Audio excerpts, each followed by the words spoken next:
Buenas tardes, voy a hacer el vídeo del resumen de la convocatoria de oposiciones de la Comunidad Valenciana 2023 para oposiciones no eliminatorias de consolidación.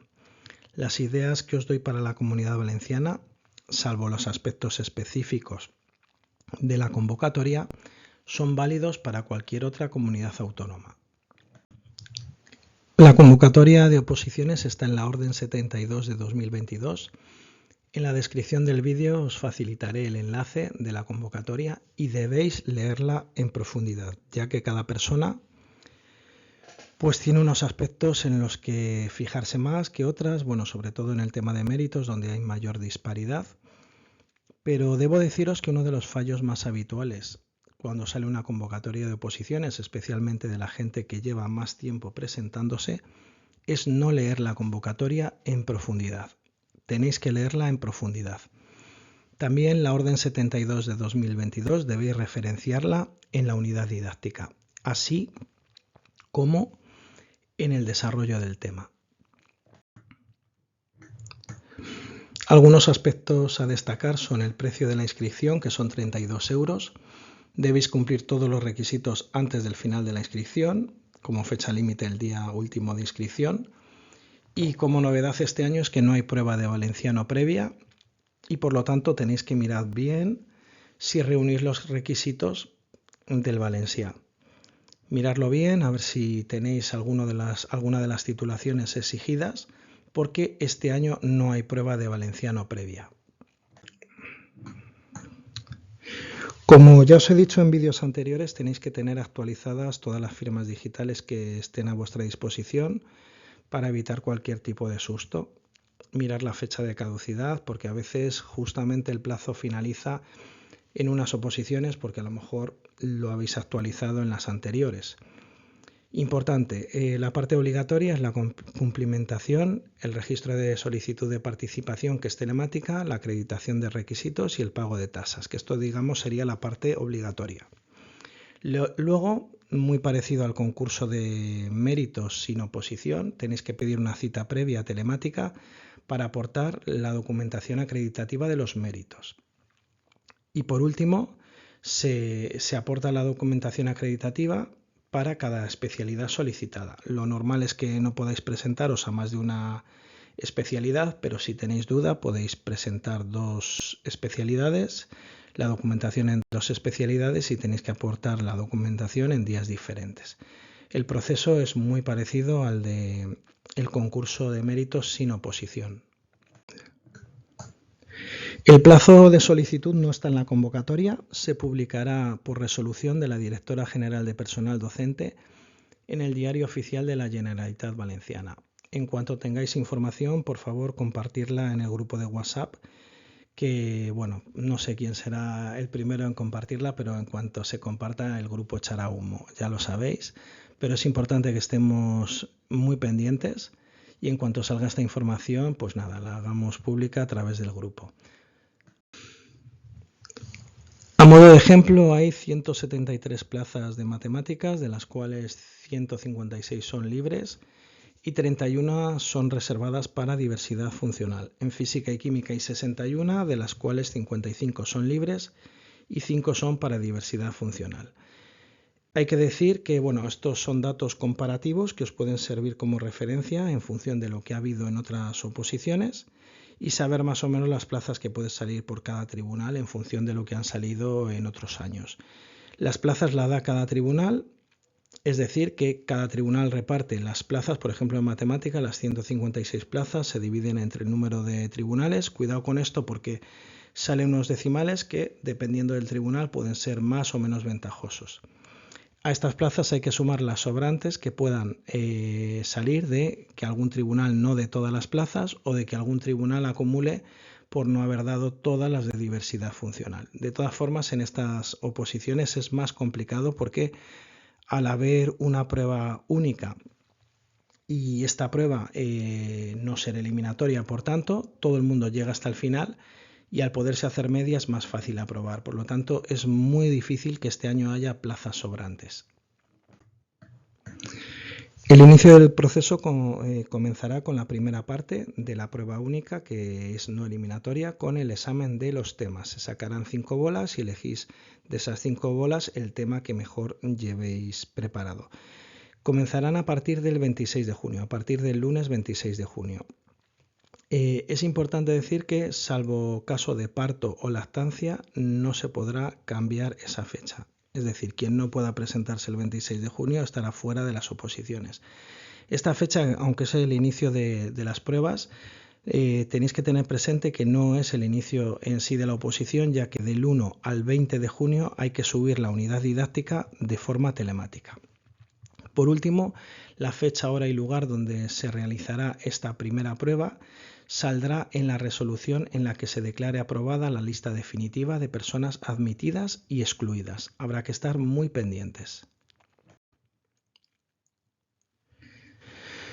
Para las exposiciones de las unidades didácticas habrá llamamientos individuales diarios en 2 turnos, mañana y tarde. Es importante, esto lo explico en más detalle que el vídeo de YouTube, porque si hay llamamientos individuales en 2 turnos, yo os aconsejo que vayáis a primera hora de cada turno.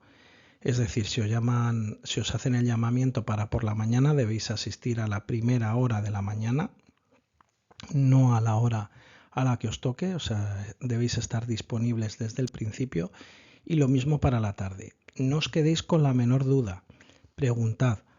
Si os ponen a una hora la cita, tenéis que saber si el llamamiento a primera hora hay que estar presentes, porque si fallara alguien, la segunda persona podría comenzar con la exposición. Entonces todo eso hay que tenerlo muy presente y nunca os debéis quedar con la duda. Siempre preguntar al tribunal, bueno, ¿a qué hora hay que ir exactamente? Siempre que veáis a alguien del tribunal, decírselo. Y en caso de no poder preguntar, no pasa nada, os pasáis a primera hora del día y así os aseguráis no tener ningún problema, porque ya ha habido alguna convocatoria en la que no estaba claro si tenía que estar todo el mundo presente a la primera hora o a la hora de la cita para su exposición. Pensad que hay que estar presentes en todo momento porque puede correr rápido el turno y quedaros sin exponer, y eso sería un problema. Tenéis que llevar el DNI en todo momento. Y bueno, pues algún dato más interesante, la letra Q es la letra con la que empieza el tribunal primero de cada provincia. Bueno, pues echar vuestras cuentas, a ver con quién podéis coincidir o con quién no. Y los criterios de evaluación deben salir antes de las oposiciones. Esto, además de la convocatoria, pues siempre es un elemento añadido, azaroso, en el que puede haber alguna sorpresa y algún matiz de última hora. Importante, que esta era otra de las preguntas que me hacía mucha gente, si se puede o no entrar en bolsa. Pues parecía que la cosa no estaba clara, pero al final sí se puede entrar en bolsa haciendo las oposiciones no eliminatorias, y es una prueba única en la que tenéis que aprobar para acceder directamente a la bolsa de trabajo. Si accedéis directamente podríais participar hasta en las adjudicaciones de julio. En caso de no aprobar, tenéis una resolución extraordinaria de acceso a las bolsas en las que, dependiendo de vuestro título, reuniréis los requisitos o no de idoneidad para acceder a la bolsa de trabajo de manera extraordinaria. Hay que estar muy pendientes y ya sabéis que sí que podéis acceder a bolsa de trabajo a aquellas personas que todavía no estéis dentro. Otra de las cosas que más dudas ha planteado es que, por ejemplo, no se hable de situación de aprendizaje en la convocatoria o de cualquier otro tipo de nomenclatura, bien sea LONCE o bien sea LONLOE. Recordad que el motivo es que el Real Decreto 276 de 2007 es el que rige las oposiciones docentes y es LOE.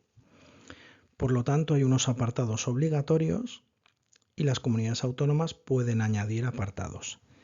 Posiblemente en las próximas oposiciones, cuando todos los niveles sean LONLOE, tal vez sí que añada como apartados obligatorios en la Comunidad Valenciana y lo mismo en otras comunidades, tal vez añadan algún apartado con nomenclatura LONLOE. Pero como este año hay cursos pares que son LONCE y cursos impares que son LONLOE, lo mejor que han podido hacer es no incluir ningún término de las dos legislaciones. Por lo tanto, si alguien quiere hablar de situaciones de aprendizaje, puede hacerlo libremente de forma voluntaria, pero recordad que la unidad didáctica debe ser del curso 2022-2023 según la normativa vigente. Por lo tanto, si queréis hablar de situaciones de aprendizaje en cursos impares, sin ningún problema, podéis hacerlo, ya que está en la legislación vigente.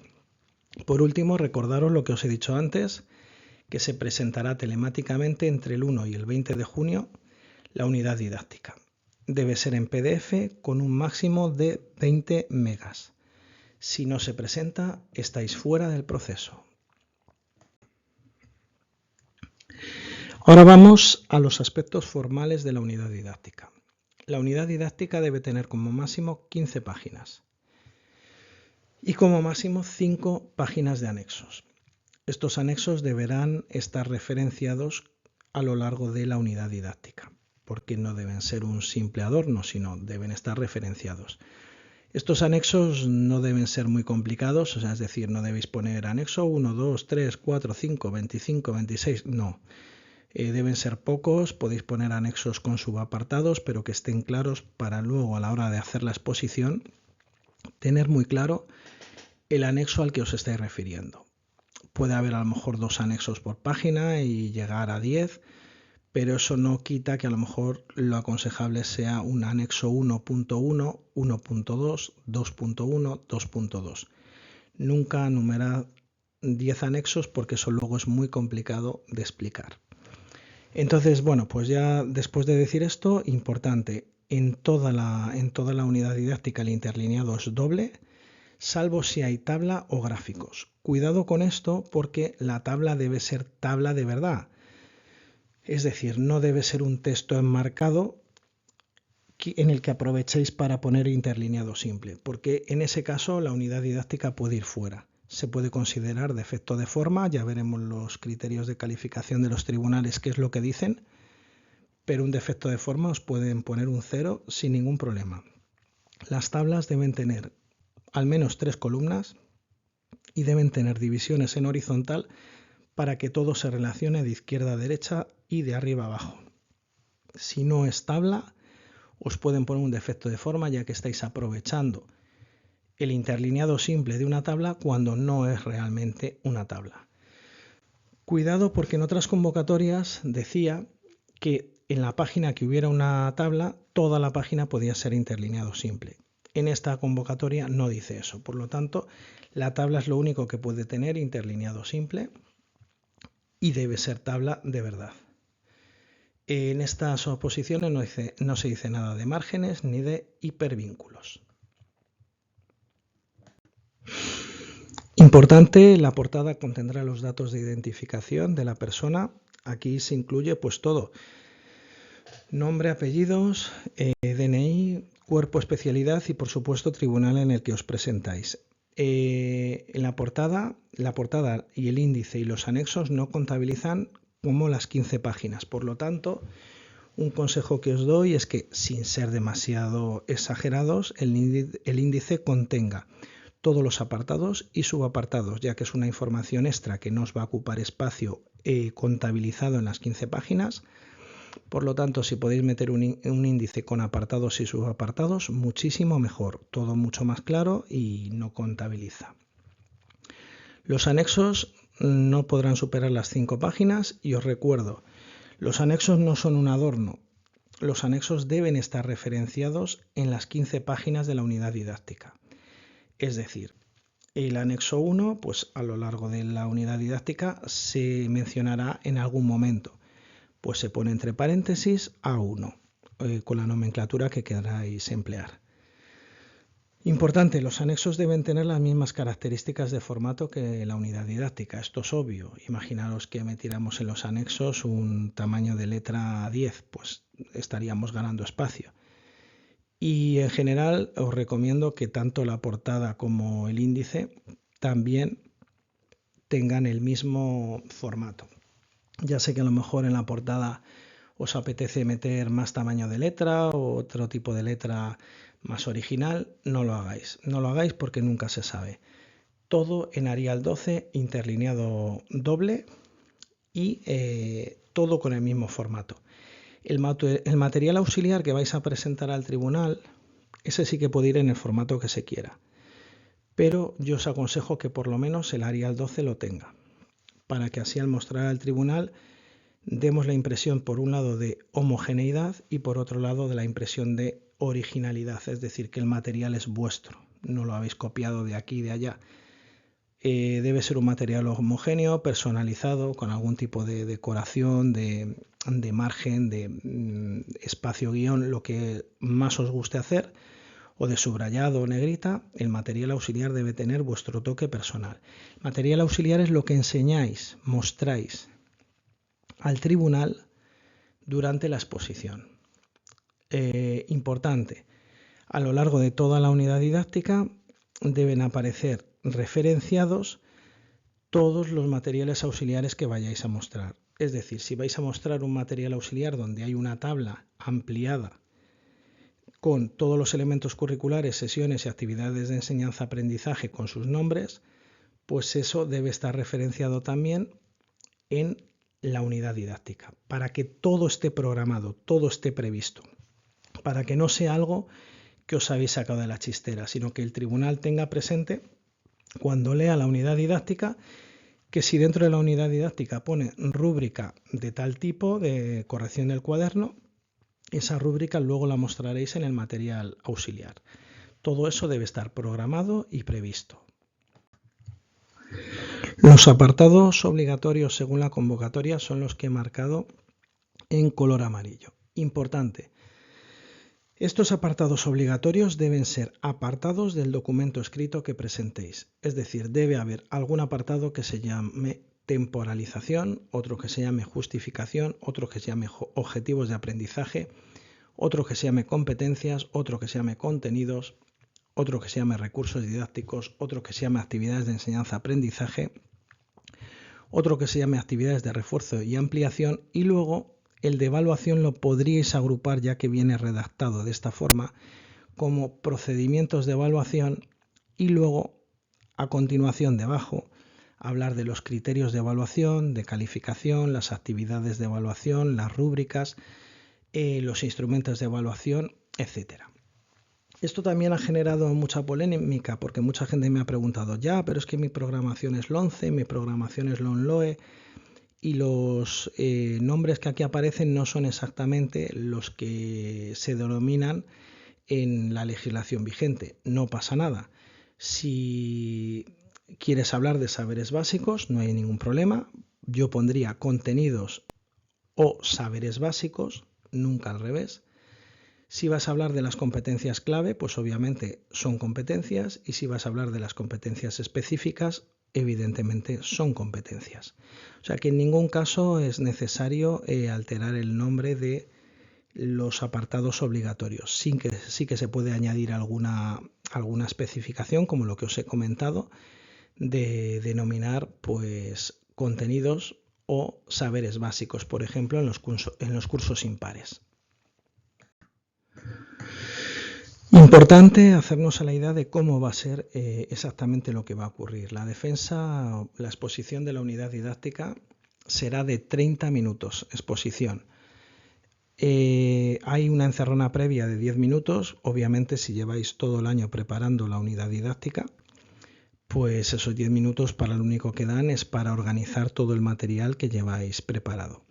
Y luego habrá preguntas del tribunal hasta un máximo de 10 minutos. Yo pienso que las preguntas del tribunal en estas oposiciones van a ser determinantes, igual que el documento escrito que vayáis a presentar. Debe ser de mucha calidad y en las preguntas del tribunal debéis responder correctamente. Ya sabéis, siempre añadiendo información a lo que habéis dicho durante la exposición, y nunca os quedéis en blanco, obviamente. Importante, la exposición de la unidad didáctica será pública, es decir, que puede entrar gente a veros, Y en esa exposición podéis mostrar, no quiere decir leer, por favor, sino mostrar el ejemplar de la unidad didáctica. Es decir, podéis abrir la unidad didáctica y mostrar al tribunal algo que consideréis importante. Además de eso, podéis utilizar material auxiliar que consideréis adecuado. Ya os he dicho en muchas ocasiones que os aconsejo tener atriles y papel plastificado para manejar, mostrar y dejar mostrado el material al tribunal. A ver, esto es importante. Hasta antes de la pandemia no había ningún problema. Tú podías facilitar al tribunal el material que quisieras y el tribunal te lo recogía. Cuando llegó la pandemia tuvimos el problema de que por peligros de contagio el tribunal no recoge nada. No sabemos qué va a ocurrir en estas oposiciones, pero sea como sea, al tribunal siempre le podréis mostrar el material auxiliar. Lo aconsejable es que, por ejemplo, con 3 atriles metálicos o del estilo que queráis plantearos y con hojas plastificadas, mostráis al tribunal y lo dejáis fijo para que permanezcan viéndolo durante un tiempo. Vais poniendo primero en un atril, luego en el otro y luego volvéis al primero. De esta forma os garantizáis que durante unos minutos el tribunal vea lo que habéis mostrado y que no sea algo puntual sino duradero en el tiempo. Por otro lado tendréis un guión que no excederá de un folio y estará en 2 caras. Este guión es muy aconsejable que sea en horizontal y muestre la estructura de la pizarra. Este guión se entregará al tribunal, por lo tanto, por favor, que no sea un chuletario, que sea un elemento que tenga lo mínimo necesario para si tenéis algún descuido, algún despiste a lo largo de la exposición, podáis mirar en un momento dado y tener la información que se os pueda haber olvidado. Igual que la estructura de cómo queréis que quede la pizarra. Pero mi consejo es que no estéis mirando el guión todo el tiempo porque eso os resta puntos. Al final de la exposición entregaréis al tribunal este guión. Por lo tanto, por favor, que no sea un chuletario denso, sino un conjunto de estructuras que vais a tener en la pizarra, con algunos términos que vais a tener claros y demás, pero que no sea muy denso porque el tribunal eso lo puede valorar negativamente. Bueno, a modo de recordatorio, los méritos son un 40% del total de la nota. No vamos a hablar de esto porque, bueno, cada persona está en unas circunstancias diferentes y como ya habéis pasado la mayoría por un concurso de méritos sin oposición, pues ya tenéis seguramente todo actualizado, todo revisado y ya sabéis echarle un vistazo por si acaso en un momento dado. Al finalizar el plazo de solicitudes tenéis que entregarlo rápidamente. No sabemos muy bien los plazos, pero bueno, ya se irá viendo. Tenerlo todo a mano, todo preparado para entregarlo cuando corresponda, en esa cita que tenéis que pedir y que os darán de manera telemática. 40% de la nota, los méritos. Importante, para aquellas personas que tengan pocos méritos, 40% es mucho, pero no es determinante. La nota de la oposición es un 60, por lo tanto puede haber sorpresas.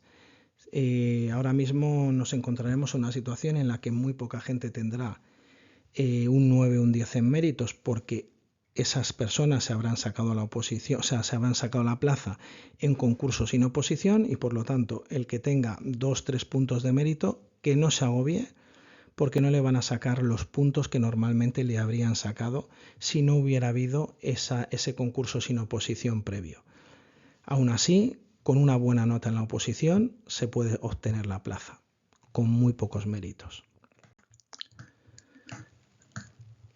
La estructura de los méritos es la siguiente, hasta 7 puntos de experiencia docente. Echar un vistazo en Ovidoc, ya sé que ha habido algunos problemas en el concurso de méritos. Espero que ya tengáis todo claro porque habéis tenido un proceso previo. También si son de otras comunidades autónomas debéis llevarlo con un certificado de servicios prestados. Luego 2 puntos máximo de expediente académico y recordar que los títulos en otros idiomas debéis llevarlos traducidos. Esto ha dado algún disgusto a alguna persona. Deben estar traducidos. Igual lo digo, aprovecho para decirlo ahora. Si tenéis algún título de la Comunidad Valenciana que está solo en valenciano y vais a ir a otra comunidad, tenéis que tenerlo en el modelo bilingüe. Por último, un punto de otros méritos, y aquí se han incluido los 0,75 puntos, como estaba previsto, por cada oposición aprobada desde 2012, hasta un máximo de 2 puntos, pues hasta un máximo de 2 oposiciones. Por lo tanto, aquí es unos puntos que no todo el mundo tendrá, pero bueno, pues esperemos que al final podáis tener la plaza. Cada persona está en unas circunstancias distintas y la estrategia, pues ya sabéis cuál tiene que ser. Máxima nota posible en el tema, máxima nota posible en la unidad, tener todos los méritos preparados, que os pongan la máxima puntuación en los méritos y que os saquéis la plaza. Bueno, esto es otra de las cosas que me habéis hecho muchas preguntas y voy a aclararlo. Aunque la oposición sea no eliminatoria y todo el mundo llegue hasta el final, no todo el mundo aprueba. Se hace media. Y además se hace una media ponderada, ya que los temas valen el 40% y la unidad didáctica vale el 60%.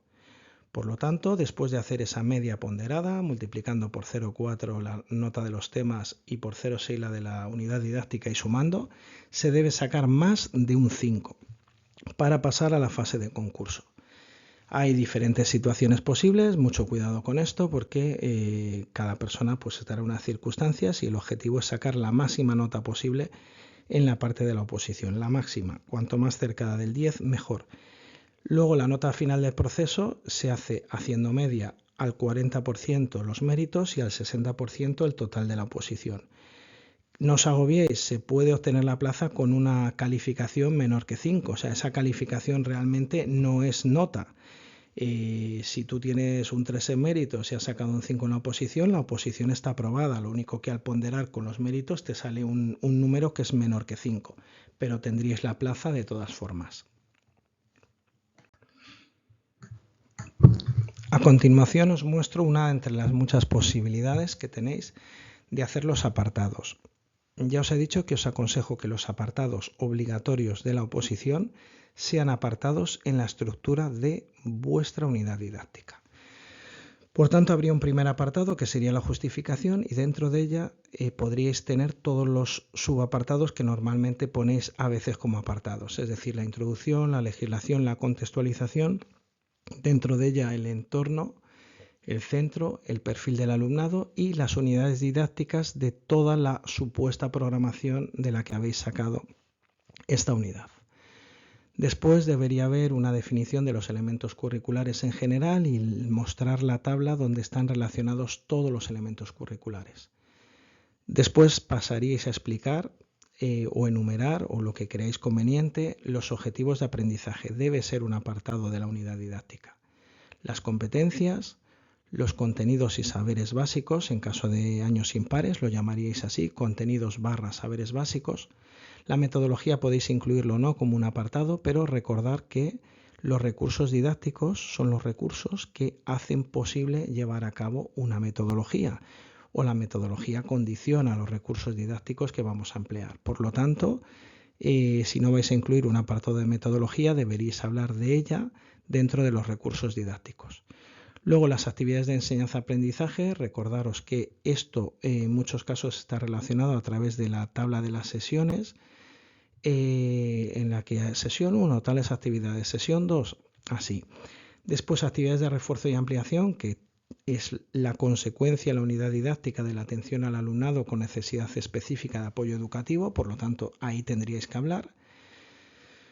El apartado de 10, temporalización, que es donde está la distribución temporal de toda la unidad didáctica por sesiones, por lo tanto aquí una vez definidas las actividades de enseñanza-aprendizaje y las de refuerzo y ampliación en los apartados anteriores, definirlas en los apartados anteriores, estarían en esa tabla de la distribución temporal incluidas todas las actividades. Y aquí es muy importante que las actividades tengan un nombre con 1, 2 o 3 palabras máximo, porque no os va a caber meter las actividades en las 15 páginas, pero deben estar todas programadas. Entonces hay una actividad que se llama helados de sabores, pues esa actividad que está en la tabla de distribución temporal de sesiones. Sesión 1, pues va a haber una actividad que se llama helados de sabores. Pues luego la actividad de helados de sabores se facilitará al tribunal, pero ya está programada en el documento escrito que vais a entregar. De tal manera que del 1 al 20 de junio, que es cuando hay que subir la unidad didáctica, ya están programadas todas las actividades que vais a tener en ese material auxiliar que vais a mostrar al tribunal. Por último, un último apartado que se podría llamar criterios, actividades y procedimientos de evaluación, o procedimientos de evaluación, criterios y actividades de evaluación, como queráis. Lo importante es que vais a hablar de los criterios, actividades y procedimientos de evaluación. Recordaros que los procedimientos es algo general que habla de cómo es la evaluación de todos los aspectos de la unidad didáctica. Entonces estaría bien comenzar definiéndolos o enumerando los criterios de evaluación involucrados en la unidad didáctica, ya que son el referente de evaluación son los criterios de evaluación. Luego podéis hablar de los criterios de calificación, es decir, cómo ponderáis, de los indicadores de logro que están en las rúbricas, de las rúbricas podéis hablar, y de los instrumentos de evaluación, lo último. Os recuerdo que es por este orden. Después podéis hablar de actividades de evaluación y recuperación, mostrar todos los tipos de actividades, no solo el examen, sino cómo se evalúa, por ejemplo, un proyecto, cómo se evalúa un problema abierto, por ejemplo, que lleve una sesión completa, lo que vayáis a hacer, o cómo se evalúa una sesión de laboratorio. Y por último, en general, hablar de todos los procedimientos de evaluación, digamos como resumen de todo lo anterior. También lo podéis hacer al revés, hablar primero de los procedimientos y luego de lo demás. Pero es mejor ir definiendo y luego hablando de lo demás. Yo creo que es mejor los procedimientos, al final, hablar en general de cómo lo vais a hacer, a modo de resumen, cómo vais a hacer todo lo anterior y cómo lo vais a evaluar todo lo anterior. Después, aconsejables, lo de siempre, son los últimos apartados. Si no os da tiempo en la exposición, recortáis al máximo, por eso están al final. Evaluación de la práctica docente, conclusión y opiniones personales, bibliografía y fuentes. Y ya con esto habríais terminado. Tenéis unas orientaciones de las páginas que os pueden ocupar, pero bueno, que estos son orientaciones. Luego ya depende cada persona lo que vaya a mostrar, en lo que digamos destaque más, pues ocupará más páginas en una cosa o menos en otra. Importante, todo debe estar programado a pesar de que vaya a ir a material auxiliar durante la exposición. Y bueno, si las páginas del documento escrito eran orientativas, aún más lo es el tiempo de cada uno de los apartados en la exposición. Aquí está todo junto, hay tiempos agrupados y orientativos. Como lo vais a tener en el PowerPoint que os voy a facilitar, no voy a entrar en detalles porque al final lo que va a ser más importante es que os vea exponer, y en función de cómo sea vuestra exposición os diré que recortéis de aquí o de allá, porque cada persona es diferente. No es lo mismo una persona que escriba muy bien, muy rápido y muy claro, que alguien que a lo mejor tenga una letra poco clara y que tarde en escribir, se dé la vuelta al tribunal. En fin, cada persona es diferente y por lo tanto los tiempos de cada apartado en la exposición se adaptan mucho a vuestras características personales. Os tengo que ver exponer para decidir los tiempos, pero bueno, los tiempos que tenéis aquí son orientativos. Los miráis en el PowerPoint a ver qué tal lo lleváis, sobre todo para esa primera exposición que vayáis a hacer, que suele salir bastante desastrosa. Eso os lo aviso. Recordad que una imagen vale más que 1000 palabras y que en esa unidad didáctica no solo haya texto, sino podéis meter cualquier tipo de imagen, esquema, figura, gráfica, pero mucho cuidado, todo en Arial 12, porque si no es un defecto de forma. Y por supuesto que no haya cara de menores, si hay alguna foto de trabajo en grupo y demás, que no se vea la cara de nadie en clase, si habéis hecho una foto de algún trabajo, alguna cosa realizada en el aula. Mucho cuidado, siempre pongo el mismo ejemplo. Una foto de una señal de stop donde pone stop es un defecto de forma, porque el stop no está en Arial 12. Que os quede muy claro que algún disgusto ha habido por esto. Bueno, y recordar que queda ya menos de medio año para las oposiciones, estamos en la recta final. Y nada, cualquier cosa que necesitéis, poneros en contacto, que hay que ir avanzando con la unidad didáctica, ya que tenemos convocatoria y sabemos que va a valer el 60% de la nota, que no es poco.